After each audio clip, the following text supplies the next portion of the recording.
दूसरा दिन। प्यारी माताओं, सज्जनों, मैंने पिछली बार बताया था कि मानव शरीर से अधिक श्रेष्ठ कोई शरीर नहीं। हमारे ग्रंथों ने इसे देवपुरी, ऋषिपुरी और ब्रह्मपुरी कहा है। ऐसा रथ कहा है कि जिस पर बैठकर आत्मा अमृत और मोक्ष को प्राप्त करता है। आधुनिक विज्ञानवेत्ता कहते हैं कि इसमें 3 आने की गंधक है, 3.5 आने की अमुक वस्तु है, 1 रुपये की अमुक वस्तु। मिल मिलाकर उनके विचार से इसका मूल्य 3 या 4 रुपये होता है।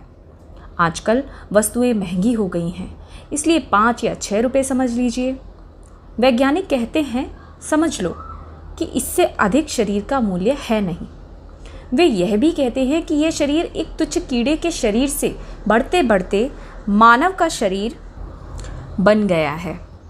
पहले मछली बना, फिर छिपकली बना, तब गिलहरी, फिर बंदर, इस प्रकार कई लाख वर्षों में मनुष्य बन गया।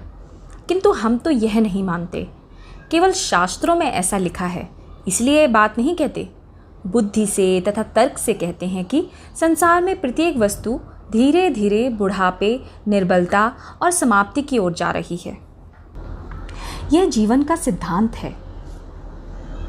कोई भी पदार्थ पहले उत्पन्न होता है, तब युवा होता है, फिर बूढ़ा होने लगता है, इसकी शक्ति नष्ट होने लगती है और अंत में इसकी समाप्ति हो जाती है। वैज्ञानिक स्वयं स्वीकार करते हैं कि सूर्य में वह ताप नहीं जो आज से कुछ करोड़ वर्ष पूर्व था। वे समय स्वयं कहते हैं कि समय की गति ने सूर्य में बड़े बड़े गड्ढे उत्पन्न कर दिए हैं, इतने बड़े बड़े गड्ढे कि एक एक में कई पृथ्वियाँ समा जाएं। वे गड्ढे पहले नहीं थे, अब बड़े हो रहे हैं। सूर्य धीरे धीरे समाप्त हो रहा है। संसार में प्रत्येक पदार्थ की यही दशा है। बिजली की टॉर्च में नई नई बैटरियां डालो तो पहले दिन जैसा प्रकाश होता है वैसा दूसरे दिन नहीं होगा, दूसरे दिन के जैसा तीसरे दिन नहीं होगा। धीरे धीरे बैटरी समाप्त हो जाएगी, प्रकाश का अंत हो जाएगा। संसार में प्रत्येक वस्तु उत्पन्न होती है, बढ़ती है, समाप्त हो जाती है, उत्पन्न होती है अपने वास्तविक रूप में, बढ़ती है इसी रूप में, समाप्त होती है उसी में। किंतु वैज्ञानिक हमें बतलाना चाहते हैं, शेष सभी बातों के संबंध में यह बात ठीक है, केवल मानवीय शरीर के संबंध में ठीक नहीं। इसका उत्तर वे नहीं देते। आज भी हम देखते हैं कि शिशु उत्पन्न होता है, युवा होता है, बड़ा होता है, तब दांत गिर जाते हैं, आंखें देखना बंद कर देती हैं, कान सुनने से मना ही कर देते हैं, एक एक अंग निःशक्त होने लगता है, टांगे चलती ही नहीं, कमर दोहरी हो जाती है। अंत में लड़खड़ाता हुआ वृद्ध मनुष्य शक्ति से रहित होकर मृत्यु का ग्रास हो जाता है। संसार में हम जीवन का यह सिद्धांत देखते हैं, मनुष्य के शरीर में देखते हैं, फिर यह कैसे मान लें कि मनुष्य पहले मनुष्य नहीं था, बंदर था? गलत है विज्ञान का यह सिद्धांत कि मनुष्य बंदर से मनुष्य बना। यह शरीर जिसे ऋषियों ने प्रेय कहा, जिसे देवताओं ने अपनी भूमि बनाया, जिसे भगवान ने ब्रह्मपुरी कहा, पहले भी ऐसा ही था। पहले भी यह सब शरीरों से श्रेष्ठ था, आज भी श्रेष्ठ है, इसीलिए कि इसमें आत्मा रहता है। आत्मा को भुला दो तो फिर वह कुछ भी नहीं। कल आपको पता लगे कि आपके नगर या ग्राम में भारत के प्रधानमंत्री या राष्ट्रपति आने वाले हैं, आप क्या करेंगे? सड़कें ठीक कराएंगे, नालियाँ और मोहल्ले साफ कराएंगे, बहुत यत्न से उसे सजाएंगे। प्रत्येक कमरे को, प्रत्येक वस्तु को जो इस मकान के अंदर है, आप उसे अधिक से अधिक स्वच्छ बनाने का यत्न करेंगे। राष्ट्रपति या प्रधानमंत्री आएंगे तो उसका स्वागत करके प्रेम से, प्यार से इस मकान में लाएंगे। किंतु सफाई और तैयारी करने के बाद यदि आप राष्ट्रपति या प्रधानमंत्री को पूछें नहीं, उनसे बात नहीं करें, उनको खाने को भी ना दें, केवल मकान को ही सजाते रहें, तो इस सजावट का और मकान का क्या उपयोग? मकान और सजावट का मूल्य केवल राष्ट्रपति या प्रधानमंत्री के कारण से है। शरीर का मूल्य केवल आत्मा के कारण से है। राष्ट्रपति चले जाएं तो उसकी सजावट व्यर्थ है, आत्मा चली जाए तो यह शरीर केवल मिट्टी का ढेर है। अब प्रश्न उठता है कि आत्मा को शरीर मिला किस कारण से? दूसरे भी शरीर हैं, उनको हम श्रेष्ठ और बड़ा क्यों नहीं कहते? क्यों यह मिला शरीर? क्या अभिप्राय था 9 द्वार और 8 चक्रों की इस ब्रह्मपुरी में आने का? हमारे ऋषियों और महात्माओं ने इसका उत्तर दिया। आत्मा को यह शरीर भोग और मोक्ष के लिए प्राप्त हुआ है। इसलिए मिला है कि आत्मा इस शरीर के उपभोग के साथ साथ अपने अंतिम ध्येय प्रभु मिलन को प्राप्त कर सके। यह संसार जिसे हम अपने चारों ओर देखते हैं, ये फल और फूल, वायु, ये जल, ये बरसते हुए मेघ, लहलहाते हुए खेत, झूमते हुए वृक्ष, ये सब मनुष्य के लिए हैं। मनुष्य प्राणी इसका उपयोग कर सके, इसलिए इनको पैदा किया है। किंतु यह भोग त्याग के साथ होना चाहिए। पिछली बार मैंने बतलाया था कि त्याग के साथ भोग करने का क्या अभिप्राय है। आज उसको दोहराऊंगा नहीं। किंतु यह शरीर केवल भोग के लिए नहीं, धर्म के लिए भी मिला। तब यह प्रश्न होता है कि धर्म क्या है? हमारे ऋषियों और महात्माओं ने उत्तर देते हुए कहा है कि धर्म वह है जिससे लोक परलोक दोनों का सुधार। परंतु लोक और परलोक दोनों का सुधार एक साथ कैसे हो सकता है? यह बात बहुत से मनुष्यों की समझ में नहीं आती। इस पर विचार करना चाहिए। समझना चाहिए कि कोई भी ऐसा काम जिससे लोक सुधरे और परलोक नहीं, वह धर्म नहीं है। इसी प्रकार कोई भी ऐसा काम जिससे परलोक सुधरे परलोक नहीं, वह भी धर्म नहीं है। और ऐसा काम जिससे लोक और परलोक दोनों सुधरते हैं, वह यज्ञ है। यज्ञ से क्या क्या लाभ होते हैं, यह मैंने पिछली बार बतलाया। यज्ञ से परलोक किस प्रकार सुधरता है, परलोक के विषय में धर्म किस प्रकार पूरा होता है, यह भी बताया। महाराज मनु ने कहा है, इस संसार से परे दूसरे लोग हैं जहाँ न बेटा साथ जाता है, न बेटी, न पत्नी, न मित्र, न कोई साथी ही वहाँ जाता है। वहाँ केवल धर्म ही मनुष्य के साथ ठहरता है और यह धर्म यज्ञ की इन आहुतियों से लिपटा रहता है जो हम श्रद्धा से तथा प्यार से यज्ञ की अग्नि में डालते हैं। यह यज्ञ का लाभ है। इससे लोक सुधरता है और परलोक भी सुधरता है। कुछ लोग कहते हैं कि लाभ की बात तो हमने सुन ली, किंतु यज्ञ ना करें तो इससे हानि क्या है? सुनो मेरे भाई, सुनो मेरी बच्ची, यज्ञ न करने की हानि तुम्हें बताता हूँ। जब तक इस संसार में यज्ञ होते रहे तब तक लोग सुखी थे। वर्षा समय पर होती थी, सूर्य ठीक प्रकार से चमकता था, खेतों में अनाज समय पर होता था, इसमें पवित्रता होती थी, रोग नहीं होते थे। क्यों नहीं होते थे? इसलिए कि यज्ञ को धर्म माना जाता था। कोई भी मनुष्य यज्ञ के बिना ना था। भारत के प्राचीन ऋषियों और महात्माओं ने योग की ध्यान अवस्था में जाकर देखा कि सुख तब होता है जब आकाशी संसार और मृत्युलोक तथा मानवीय शरीर वाले संसार तीनों में सामंजस्य हो, तीनों में एक जैसे बातें हो रही हों। आकाश में जो कुछ है वह इस संसार में है, संसार में जो कुछ है वह इस शरीर में है। शरीर तब ठीक रहता है जब आकाश ठीक हो। तब उन्होंने निर्णय किया कि मनुष्य यदि सुखी रहना चाहता है, यदि वह चाहता है कि पृथ्वी, जल, वायु, सूर्य, चंद्र और तारे उसके लिए शक्तिदाता हों, उसे ऊपर और आगे ले जाने वाले हों, तो उसे यज्ञ करना होगा। यज्ञ से इन तीनों संसारों में, आकाश, पृथ्वी और शरीर में सामंजस्य होता है। यज्ञ से समय पर वृष्टि होती है, पृथ्वी उपजाऊ बनती है, अन्न शक्तिशाली होता है। किंतु हमारे देश में दासता के कारण एक विचित्र प्रकार की हीनता सी उत्पन्न हो गई है। हमारे ग्रंथों ने जब कहा कि मनुष्य अपनी इच्छा से वर्षा कर सकता है, तो हमारे देश के लोगों ने नहीं माना। यूरोप और अमेरिका वाले किसी बात को जब तक प्रमाणित ना करें, तब तक हम लोग अपने ग्रंथ में लिखी किसी बात को स्वीकार करने को तत्पर ही नहीं। वर्षा के संबंध में भी हमें संदेह था कि मनुष्य की इच्छा से नहीं हो सकती। किंतु आज से कुछ वर्ष पूर्व अमेरिका के एक वैज्ञानिक ने जब घोषणा की कि उसने अपनी इच्छा से वर्षा कराने का यंत्र तैयार कर लिया है, तब हमने स्वीकार किया कि हाँ, मनुष्य की इच्छा से भी वर्षा हो सकती है। मैंने इस यंत्र के चित्र को देखा तो विस्मय में पड़ गया। ये यंत्र आपके हवन कुंड के अतिरिक्त और कुछ नहीं, अत्यंत विशाल हवन कुंड सा है वह, जिसमें लगभग वही जड़ी बूटियाँ जलाई जाती हैं जिन्हें हम सामग्री के रूप में हवन यज्ञ में आहुतियाँ देते हैं। उनसे धुआं ऊपर उठकर आकाश में जाता है तो आकाश में मेघ एकत्रित होने लगते हैं। तब वायुयान उन मेघों के ऊपर जाकर शुष्क हिम डालते हैं। मेघ शीतल हो जाते हैं और वर्षा होने लगती है। अमेरिका की इस वर्षा विधि में और हमारे देश भारत की वर्षा विधि में यदि कोई अंतर है तो यह कि हम मेघों को वर्षा के रूप में परिवर्तित करने के निमित्त वायुयान और शुष्क हिम का प्रयोग नहीं करते। हम उस मंत्र का आश्रय ग्रहण करते हैं जिससे बादल स्वयं ही वर्षा करने लगते हैं। सो मेरे भाई, यह है यज्ञ से लाभ, और उसे न करने से हानि वह है जिसे हम देखते हैं।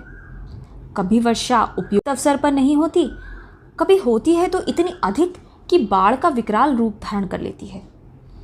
लहलहाते क्षेत्र विनष्ट हो जाते हैं, घरों का विध्वंस हो जाता है। अन्न में वह शक्ति नहीं जो पूर्व काल में थी, औषधियों में रोग निवारण की भी शक्ति नहीं, वायु में अमृत नहीं। वेद भगवान ने कहा था, यज्ञ से वह सुबुद्धि प्राप्त होती है जो मनुष्य को स्वास्थ्य, बल, धन, राज्य, परिवार, सम्मान, अवस्था और कीर्ति से सुसंपन्न कर देती है। प्रायः सुबुद्धि अथवा सुमति का अर्थ ज्ञान या बुद्धि होता है। आधुनिक तत्ववेत्ता और विज्ञानवेत्ता बुद्धि से आगे नहीं जा सकते। बुद्धि को वे आत्मिक शक्ति समझते हैं, आत्मा का तत्व समझते हैं। उन्हें ज्ञात नहीं कि बुद्धि आत्मा का नहीं प्रत्युत शरीर का और प्रकृति का अंश है। प्रकृति का सर्वप्रथम रूप जो प्रकृति के बिगड़ने के उपरांत निर्मित हुआ बुद्धि था। भगवान ने जब सृष्टि की रचना की तब प्रकृति सोई हुई थी। उसमें केवल एक गुण था, वह थी बुद्धि। इसके अतिरिक्त और कुछ नहीं। भगवान ने अपनी शक्ति से जागृत किया, आज्ञा दी, उठो, जागो, मुझे तुमसे सृष्टि का निर्माण कराना है। तब भगवान की शक्ति से प्रकृति में महत् तत्व, जिसे समष्टि बुद्धि या सामूहिक बुद्धि भी कहते हैं, पैदा हुई। यही प्रत्येक मानवीय शरीर में बुद्धि बनकर प्रकट होती है। बुद्धि का अर्थ सुमति से नहीं। सुमति या सुबुद्धि भगवान की वह शक्ति है जो मनुष्य के द्वारा, यज्ञ के द्वारा मनुष्य को प्राप्त होती है, जिसे प्राप्त करने के पश्चात यह जीता जागता आत्मा प्रकृति से उस परमानंद की ओर अग्रसर होने लगता है जो इसका लक्ष्य तथा ध्येय है। यजुर्वेद के द्वितीय अध्याय में एक मंत्र आता है। महर्षि दयानंद ने इसका जो अर्थ किया है वह आपको सुनाता हूँ। अर्थ है, कौन यज्ञ करने वाला इस यज्ञ को त्यागता है, अर्थात कोई नहीं त्यागता। जो समझता है और जानता है वह यज्ञ कभी नहीं त्यागता, यज्ञ से कभी विमुख नहीं होता। जो यज्ञ को त्याग देता है उसे ईश्वर भी त्याग देता है। क्यों जी, इससे बड़ी भी कोई हानि तीन लोक में हो सकती है? जिसे ईश्वर ही छोड़ दे उसके पास शेष रह ही क्या जाएगा? जिसका ईश्वर ही त्याग कर दे उसकी रक्षा करने वाला कौन हो सकता है? कहीं उसको सुख नहीं मिल सकता। सुख और शांति उससे कोसों दूर भागेंगी, क्योंकि सुख और शांति तो ईश्वर में व्याप्त हैं या समाविष्ट हैं। ईश्वर ने छोड़ दिया जिसे, सुख और शांति ने छोड़ दिया उसको। महर्षि अर्थ करते हुए लिखते हैं, यज्ञ करने वाला यज्ञ सामग्री को किस लिए अग्नि में आहुति देता है? सबको सुख देने के लिए, सबको पुष्टि देने के लिए, आयु के लिए, धन के लिए, राज्य के लिए और कीर्ति के लिए। जो वस्तु यज्ञ से शुद्ध किए बिना ही प्रयोग में लाई जाती है वह राक्षसी बन जाती है। उसको खाने से और प्रयोग में लाने से मनुष्य की राक्षस बन जाता है। तब उसका पतन होता है और वह निरंतर अवनति के गर्त में गिरता जाता है। यह है यज्ञ की उत्कृष्टता। वेद भगवान ने इसे इतना ऊंचा स्थान दिया है जितना अन्य किसी वस्तु अथवा कार्य को नहीं दिया। महर्षि दयानंद से पूर्व या तो यज्ञ होते नहीं थे या हिंसा के आधार पर होते थे। यज्ञ का अभिप्राय प्रत्येक प्राणी को लाभ और सुख देना है। उसमें हिंसा के लिए स्थान कहाँ है? किसी जीव को मृत्यु के घाट उतार देना उसे लाभ पहुंचाना नहीं है। यज्ञ करना धर्म है। यज्ञ के साथ हिंसा करना धर्म नहीं है। किंतु जैसा कि मैंने पिछली बार बतलाया था, यज्ञ के अतिरिक्त एक और कर्म भी है जिससे लोक और परलोक सुधरते हैं। लोक और परलोक के संबंध में मनुष्य का धर्म पूरा होता है। वह है गायत्री मंत्र। पिछली बार मैंने कहा था, गायत्री का शाब्दिक अर्थ है वह मंत्र जिसको गाने से, जिसका जाप करने से मनुष्य का उद्धार हो जाता है। आज महाभारत के अनुशासन पर्व की एक कहानी सुनिए। अनुशासन पर्व के 150वें अध्याय में महाराज युधिष्ठिर ने भीष्म पितामह से कितने ही प्रश्न किए। उनमें से एक प्रश्न मैं आपको पढ़कर सुनाता हूँ। युधिष्ठिर ने पूछा, हे पितामह, हे महाविद्वान, कहिए वह मंत्र कौन सा है जिसको सदैव जपने से धर्म का भारी लाभ होता है, जिसको चलते फिरते उठते बैठते, किसी स्थान पर जाते समय, किसी स्थान से आते समय, किसी कार्य को प्रारंभ करते समय और किसी कार्य को समाप्त करते समय प्रत्येक समय पढ़ा जा सकता है, जिसके जाप से आनंद, शांति, सुख, रक्षण मिलता है, धन संपत्ति और राज्य मिलता है, जिसके जाप करने से भय का नाश होता है, जो वेद के अनुकूल है। यह प्रश्न पूछा महाराज युधिष्ठिर ने। युधिष्ठिर स्वयं भी विद्वान थे। महाभारत में उन्हें धर्म का बेटा कहा गया है, किंतु भीष्म उनसे भी अधिक विद्वान थे। युधिष्ठिर के प्रश्न को सुनकर उन्होंने कहा, युधिष्ठिर, जो मनुष्य गायत्री का जाप करते हैं उन्हें हाथी, घोड़े, रथ, विमान सब कुछ मिलता है। उन्हें देश और विदेश में यश प्राप्त होता है। गायत्री का जाप करने वाले को राजा, राक्षस, शत्रु, सर्प और तीक्ष्ण विष कोई भी हानि नहीं पहुंचा सकता। चारों वर्ण और चारों आश्रम उसका जाप करके सुख शांति प्राप्त करते हैं। जहाँ गायत्री का जाप होता है वहाँ अग्नि कोई क्षति नहीं पहुंचा सकती। वहाँ के सर्प भाग जाते हैं। वहाँ शिशु नहीं मरते। वहाँ गौओं की संतान में वृद्धि होती रहती है। जाते समय, आते समय, कार्य को प्रारंभ करते समय, समाप्त करते समय, प्रत्येक समय गायत्री का जाप किया जा सकता है। यह है गायत्री की महिमा। इतना बड़ा कोश तुम्हारे सम्मुख प्रस्तुत है। सुनो मेरी माताओं, सुनो मेरे बच्चों। इसके बाद भी लाभ ना उठाओ तो दोष किसका? किंतु भीष्म ने इससे आगे भी कहा, हे युधिष्ठिर, जो लोग ऋषि लोग जाप करते हैं उन जाप करने वालों का यह गायत्री परम जाप है। सदैव से ऋषि लोग इसका जाप करते रहे हैं, इसका गायन करते रहे हैं। सभी राजा लोग, सभी वीर और सभी विद्वान, चाहे वे सूर्यवंशी थे या चंद्रवंशी, रघुवंशी थे या कौरववंशी, इसी के जाप से यश, धन, शक्ति और आनंद को प्राप्त हुए हैं। इतनी महिमा है इस मंत्र की। इस गायत्री मंत्र को गुरु मंत्र कहा गया है। चारों वेदों में लगभग 20 सहस्र मंत्र हैं। उनमें से इसी गायत्री को गुरु मंत्र क्यों कहा गया?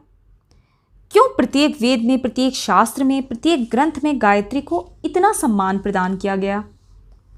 यजुर्वेद में तो बार बार गायत्री की प्रशंसा आती है। ऋग्वेद और सामवेद में भी आती है, किंतु अथर्ववेद में गायत्री की प्रशंसा करते हुए कमाल कर दिया गया है। उसका यह मंत्र सुनिए। ओम स्तुता मया वरदा वेद माता प्रचोदयन्तां पावमानि द्विजानां मायु प्राणं प्रजां पशुं कीर्तिं द्रविडं ब्रह्मवर्चसं मह्यं दत्त्वा व्रजत ब्रह्मलोकम्। आहा, कितना सुंदर है ये मंत्र। गायत्री इसका देवता है। मंत्र के देवता का अभिप्राय यह है कि इस मंत्र में गायत्री का वर्णन है। गायत्री का उल्लेख करते हुए भगवान की अमृतवाणी में भक्त कहता है, मैंने वेद माता, वरदान को देने वाली गायत्री का जाप किया है, उसकी उपासना की है, उसकी गोद में बैठा हूँ। कैसी है वह माँ, प्रेरणा करने वाली, जो धर्म वाले हैं उन्हें पवित्र करने वाली। मैंने आपसे कहा था गायत्री लोक और परलोक दोनों का सुधार करने वाली है। उन सब पदार्थों को प्रदान करने वाली है जो इस लोक और परलोक में हमें चाहिए। क्या क्या वे वस्तुएं हैं? प्रत्येक वस्तु जो आप चाहते हैं उसका वर्णन इस प्रथम मंत्र में आएगा। वेद कहता है, गायत्री सर्वप्रथम आयु देती है। प्रत्येक मनुष्य को अपनी आयु के संबंध में चिंता रहती है। जहाँ कहीं मैं जाता हूँ वहाँ यही सुनता हूँ। स्त्रियों को चिंता है कि उनके पतियों की आयु दीर्घ हो। पति को चिंता है कि उनकी पत्नी कहीं उनको मार्ग में ही छोड़कर ना चली जाए। माता पिता को चिंता है कि उनकी संतान की आयु उनसे अधिक हो। प्रत्येक की सर्वप्रथम इच्छा आयु के संबंध में होती है और वेद कहता है गायत्री सर्वप्रथम आयु देती है। किंतु कैसे आयु प्रदान करती है गायत्री? क्या क्षय के रोगी की आयु, अधरंग के रोगी की आयु, जिससे तंग आकर लोग मृत्यु की इच्छा करते हैं? नहीं, ऐसी आयु नहीं, अपितु ऐसी आयु जिसमें प्राण हो। वेद कहता है आयु के साथ साथ गायत्री अपने जाप करने वाले को प्राण देती है। रोग और निर्बलता उसके पास नहीं आती, आए तो शीघ्र ही निवृत्त हो जाते हैं। किंतु केवल आयु और स्वास्थ्य ही तो मनुष्य की इच्छा नहीं, यह संतान भी चाहता है और वेद कहता है गायत्री संतान देती है, पुत्र देती है। किंतु क्यों जी? संतान हो जाए अधिक, उन्हें खिलाने के लिए पालने के लिए कुछ हो ही नहीं, तो फिर मनुष्य क्या करेगा? गायत्री माता बहुत अच्छी हैं, संतान देती हैं। हो गई संतान 2, 4, 8, 10, 15, 20। उनके खाने के लिए यदि नहीं है तो उनका क्या करें? क्या अनाथालय में भेज दें? नहीं, गायत्री का जाप करने वाले की संतान अनाथालयों में नहीं जाती। वेद कहता है गायत्री अपने जाप करने वाले को पशु, घोड़े, गाय, बैल, धन, अन्न, भूमि, फल, क्षेत्र सभी कुछ देती है। परंतु देखो मेरी माताओं, देखो मेरे बच्चों, मनुष्य की इच्छा यह सब लेकर भी पूरी नहीं होती। आयु, प्राण, संतान, घोड़े, हाथी, मोटर कारें और वायुयान सब कुछ मिल जाए तो भी एक इच्छा मन में रहती है, कीर्ति की इच्छा। इस बात की इच्छा कि उसका सम्मान हो, उसके वंश का विस्तार हो। और वेद कहता है कि गायत्री अपने जाप करने वाले को सुयश देती है। केवल यही नहीं, वेद तो इससे आगे भी कहता है गायत्री हमें ब्रह्मवर्चस, मुख की कांति को भी देती है, जिसे देखते ही प्रत्येक दर्शक झुक जाता है। गायत्री का जाप करने वाले के मुखमंडल पर तेज होता है। ये 7 सांसारिक पदार्थ हैं जो कि गायत्री के जाप से उपलब्ध होते हैं, किंतु इन पदार्थों का संबंध तो इस लोक से है और गायत्री केवल इस लोक का नहीं परलोक का भी सुधार करती है। वेद कहता है इन सब पदार्थों को देकर ही गायत्री माता तो मुझे ब्रह्मलोक में ले जाती है, तो मुझे मोक्ष दिला देती है। अब बताइए हो गया कि नहीं लोक और परलोक का सुधार? यह सुधार यज्ञ से भी होता है और गायत्री मंत्र से भी। और यदि यज्ञ गायत्री मंत्र से हो तो समझिए कि सोने पर सुहागे का काम हो गया। इन सब बातों को सुनकर आपके मन में आता होगा कि क्या ही अच्छा होता कि हम भी गायत्री का जाप करते, काश हम अपनी आयु को नष्ट न करते। किंतु घबराओ नहीं, जितनी शेष है उसी में गायत्री का जाप करो, उसी से कल्याण होगा। एक कहानी सुनाता हूँ आपको, पहले भी कई स्थानों पर सुना चुका हूँ, आज फिर सुनाता हूँ। एक था राजा, शायद भारत के दक्षिण में। एक दिन वह आखेट के लिए जंगल में गया, मार्ग भूल गया। देर हो गई, भूख और प्यास से व्याकुल होने लगा। तभी देखा कि जंगल में एक लकड़हारा लकड़ियां काट रहा है। बहुत पेड़ कट चुके हैं, थोड़े से बाकी हैं। उन्हीं में से एक पेड़ की शाखाओं को वह नीचे गिरा रहा है। राजा ने उसके पास जाकर कहा, भाई मैं भूखा हूँ, बहुत प्यास लगी है, तुम्हारे पास खाने को कुछ है क्या? लकड़हारे ने कहा, है, आओ बैठो। दूर इधर एक बावड़ी है, मैं वहाँ से पानी लाता हूँ, तुम ये रोटी खाओ। और पोटली से निकालकर एक मोटी सी रोटी उसने राजा के सामने रख दी। थोड़ा सा शाक भी रख दिया। राजा ने उसको खाया, लकड़हारे के द्वारा लाया पानी भी पिया। शांत होकर कहा, मैं अमुक स्थान का राजा हूँ, घर का मार्ग भूल गया हूँ। लकड़हारे ने मार्ग भी बता दिया। राजा ने कहा, कष्ट के समय तुमने मेरी बड़ी सहायता की, यदि तुमको कभी आवश्यकता पड़े तो मेरे समीप आना, मैं तुम्हारी सहायता करूँगा। लकड़हारे ने हाथ जोड़कर प्रणाम कर दिया। राजा चले गए। कुछ दिन व्यतीत हो गए। धीरे धीरे उस वन में सभी वृक्ष समाप्त हो गए जिनसे लकड़हारा लकड़ी काटकर कोयले बनाकर बेचता था। अब वह अपनी जीविका चलाए तो कैसे, लाए तो कहाँ से? बहुत दुखी हो गया। दुखित चित्त के द्वारा राजा के समीप पहुंचा। सेवकों ने राजा को सूचना दी कि लकड़हारा आपको मिलना चाहता है। राजा ने सोचा, स्मरण आया कि हाँ, एक लकड़हारे को सहायता देने का वचन दिया था। एक दिन उसने मेरे प्राण बचाए थे। बोला, उसको अच्छे अच्छे कपड़े पहनाकर मेरे समीप लाओ। सेवकों ने लकड़हारे को स्नान कराया, नवीन वस्त्र पहनाए, राजा के सामने ले आए। राजा ने पूछा, कहो भाई लकड़हारे, क्या बात है, उदास क्यों हो? लकड़हारे ने उत्तर दिया, महाराज, जिस वन में से मैं लकड़ियां काटता था समाप्त हो गया। अब जीविका का मेरे पास कोई साधन नहीं। मैं शरण में आया हूं कि कोई और वन मिले तो मैं भूखा मरने से बच जाऊं। राजा ने कहा, हो जाएगा ये काम, तुम निश्चिंत हो जाओ। उसके चले जाने पर अपने मंत्रियों को बुलाकर परामर्श किया कि लकड़हारे को क्या दिया जाए। परामर्श के बाद निश्चय हुआ कि शहर के दक्षिण में राजा का चंदन के वृक्षों का जो वन है वह लकड़हारे को दिया जाए, जिससे सदा के लिए लकड़हारे की निर्धनता दूर हो जाए। पदाधिकारियों को बुलाया गया।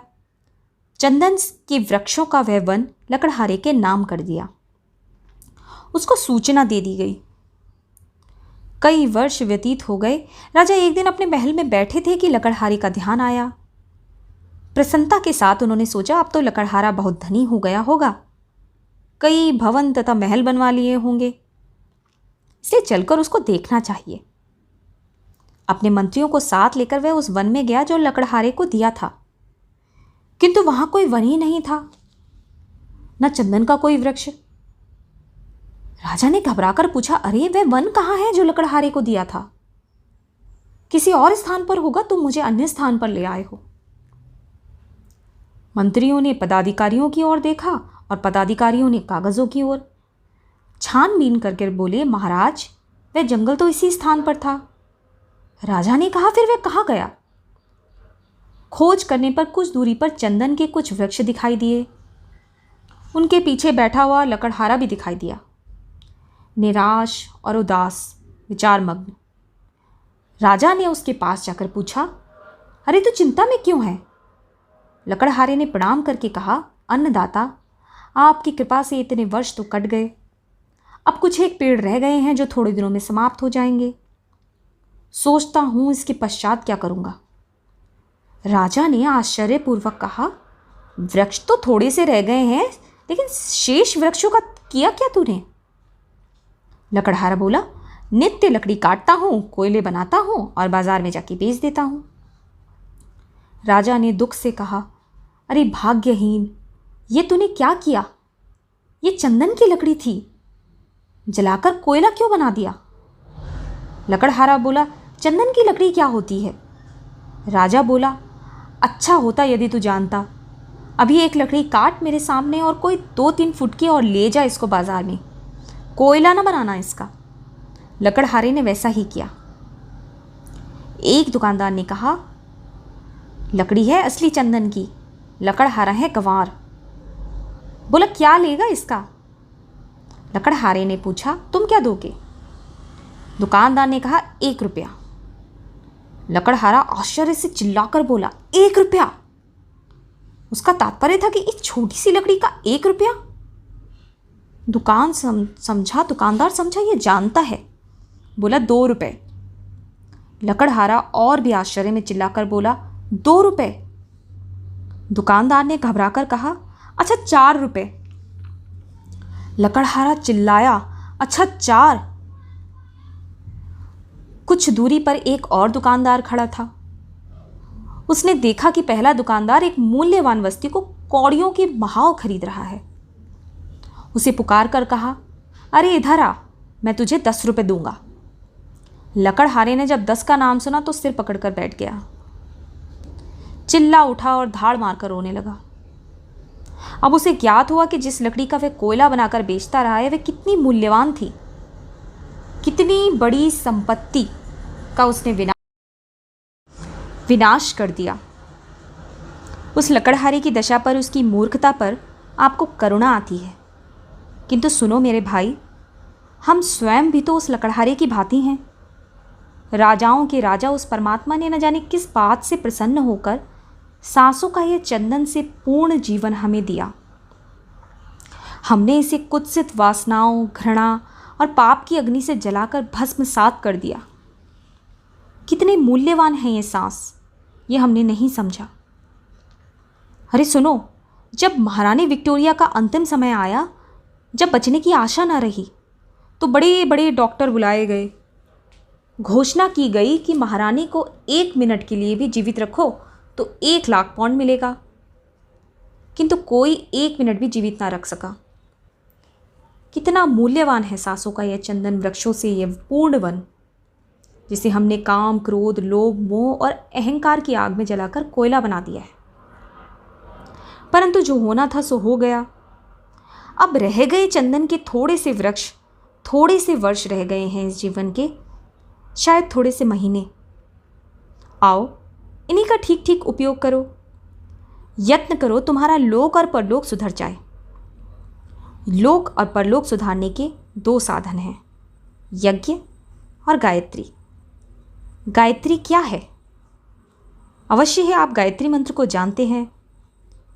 वह आर्य और हिंदू ही क्या जो गायत्री मंत्र से परिचित ना हो। यह मंत्र हमारी सबसे बड़ी संपत्ति है। इसमें हमारी संस्कृति, हमारी सभ्यता, समस्त संपत्ति, समस्त कर्म निहित है। इसमें ईश्वर की स्तुति है, उपासना है, प्रार्थना है। इसलिए हमारे पूर्वजों ने, ऋषियों ने, महात्माओं ने, योगियों ने और हमारे ग्रंथों ने इसे गुरु मंत्र का नाम दिया।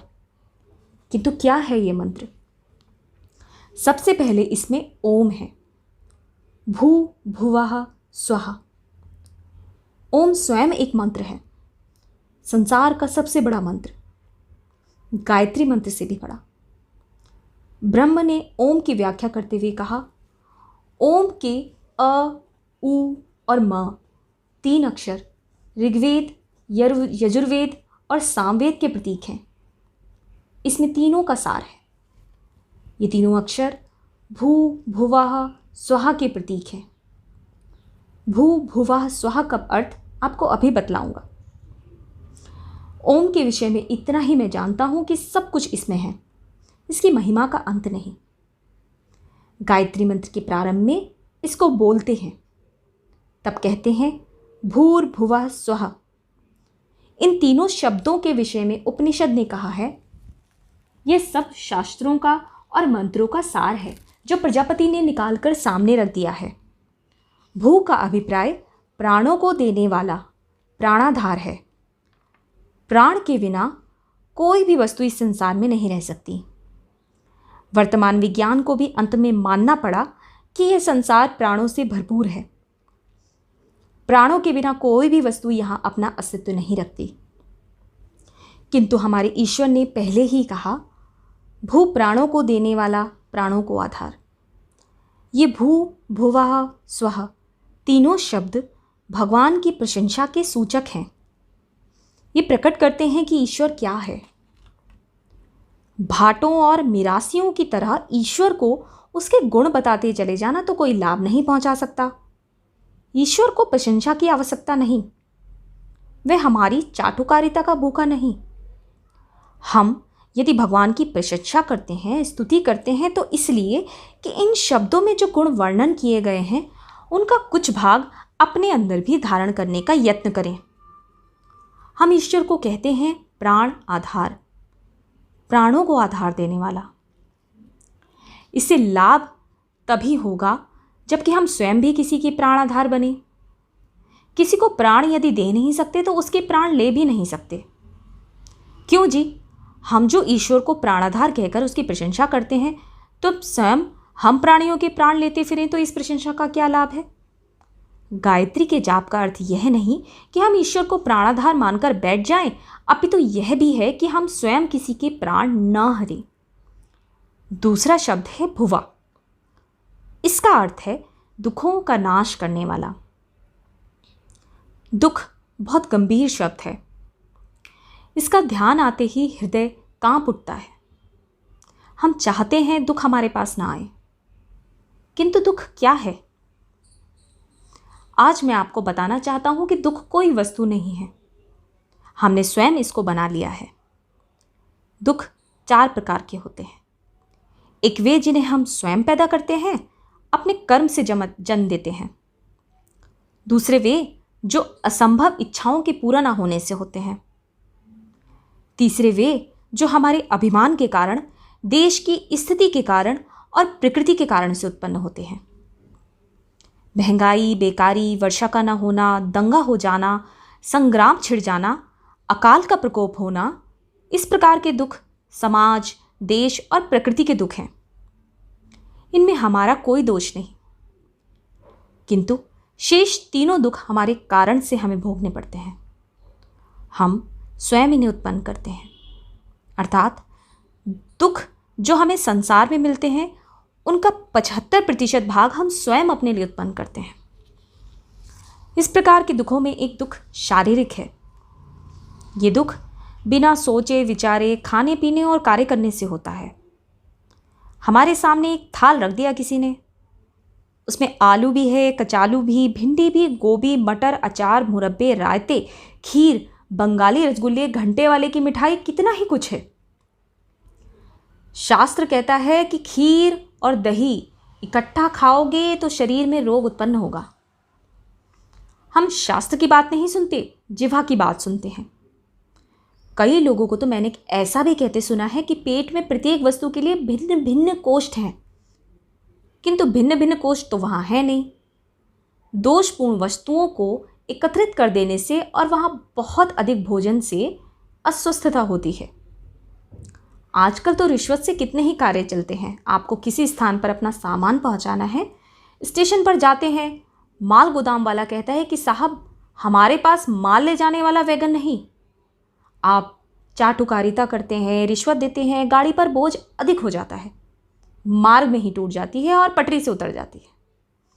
इसी प्रकार लोग खाने के संबंध में भी रिश्वत से कार्य कराते हैं। अचार, मुरब्बे, चटनियाँ जिह्वा को रिश्वत के तौर पर दी जाती हैं, इस प्रार्थना के साथ कि खा ले, थोड़ा और खा ले। परंतु माल गोदाम का क्लर्क तो रिश्वत ले सकता है, आपके माल को आगे भी भेज सकता है। आगे जाकर पेट की खराबी सब रोगों की जड़ है। इस प्रकार शारीरिक दुख हम स्वयं उत्पन्न करते हैं। और शारीरिक ही क्यों, मानसिक दुख जिसका संबंध मन से है, इन्हें भी हम स्वयं ही उत्पन्न करते हैं। हम सोच लेते हैं कि अमुक व्यक्ति भी मेरा शत्रु है, फिर उस पर क्रोध करते हैं, घृणा करते हैं, सोचते हैं कि इसे क्रोध और घृणा से जलाकर राख कर देंगे। वह तो पता नहीं जलेगा या नहीं, परंतु पहले अपने क्रोध से हम स्वयं को अवश्य ही जलते हैं।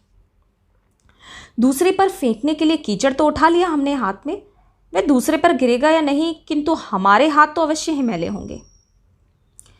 कई लोग कहते हैं कि हम भजन के लिए बैठते हैं तो चित्त नहीं लगता। और चित्र लगे किस प्रकार? वहां तो तुमने घृणा, नीचता, ईर्ष्या, मत्सरता, शत्रुता, क्रोध की अग्नि जला रखी है, जानबूझकर अपने आप को अशांत बना रखा है। फिर शांति मिलेगी क्या? कभी किसी झील, तालाब या नदी में एक पत्थर फेंक कर देखो, पत्थर गिरते ही लहरें उत्पन्न होंगी, किनारे की तरफ बढ़ेंगी, किनारे से टकराकर फिर वापस आएंगी। यही दशा मन की भी है। जो घृणा और क्रोध हम करते हैं, इससे लहरें उठती हैं, लहरें दूर दूर तक जाती हैं, फिर दुगने वेग के साथ हमारे पास आती हैं। ये आपका उत्पन्न किया हुआ दुख नहीं तो और क्या है? अमेरिका में एक डॉक्टर ने क्रोध की दशा में लिए गए श्वासों को एक बोतल में भरा, घृणा और शत्रुता के उद्गारों के समय निकलने वाले श्वासों को भी जमा किया और देखा कि 1 घंटे के अंदर क्रोध की दशा में जो श्वास मनुष्य से बाहर निकलता है, उसमें इतना विष है कि यदि वे श्वास 20 स्वरों में इंजेक्शन द्वारा प्रविष्ट कर दिया जाए तो वे मर जाएंगे। इस प्रकार हम अपने दुखों को आप ही उत्पन्न करते हैं। अपने लिए दुख को स्वयं ही उत्पन्न करने का एक कारण मोह है।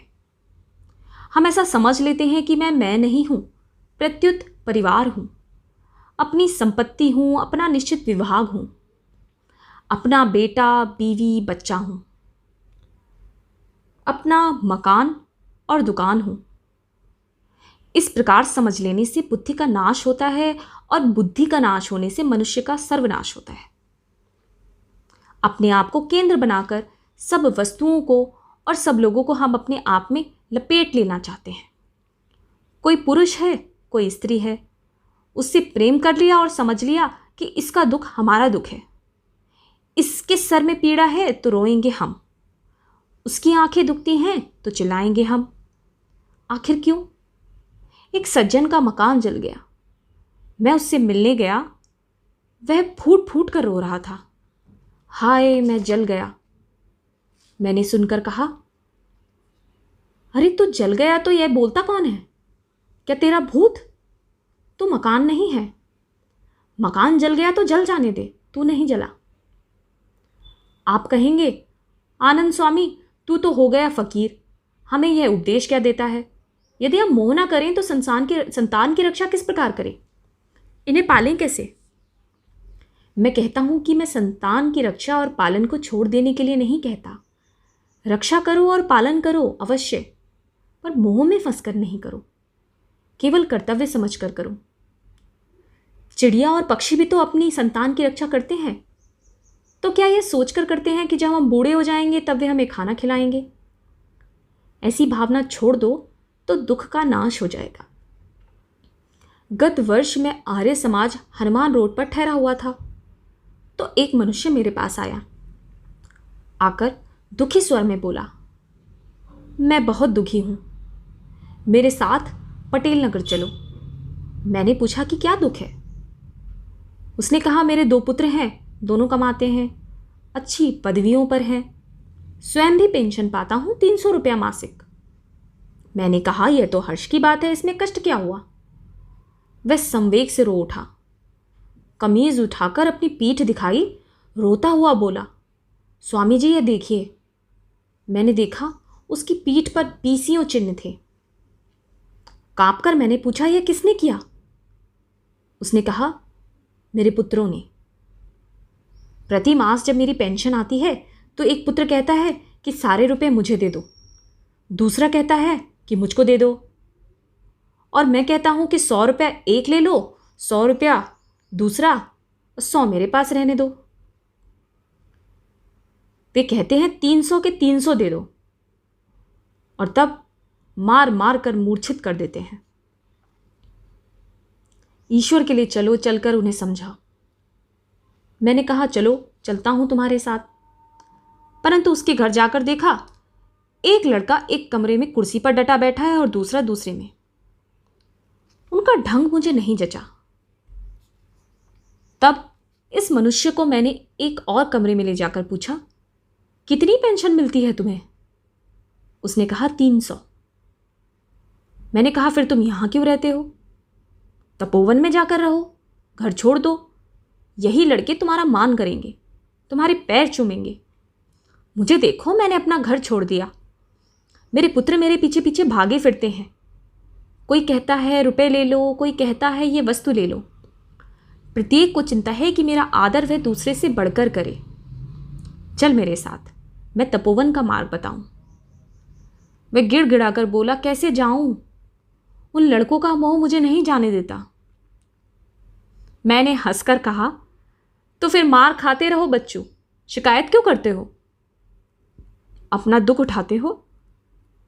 मैं यह नहीं कहता कि बच्चों की रक्षा और पालन ना करो, करो अवश्य, परंतु इस प्रकार करो जैसे अध्यापक, स्कूल का मास्टर और कॉलेज का प्रिंसिपल अपने विद्यार्थियों की करता है। सद्व्यवहार के साथ गृहस्थाश्रम को चलाओ, किंतु मोह में नहीं फंसो। अब समय हो गया है पूरा, इसलिए ओम शम।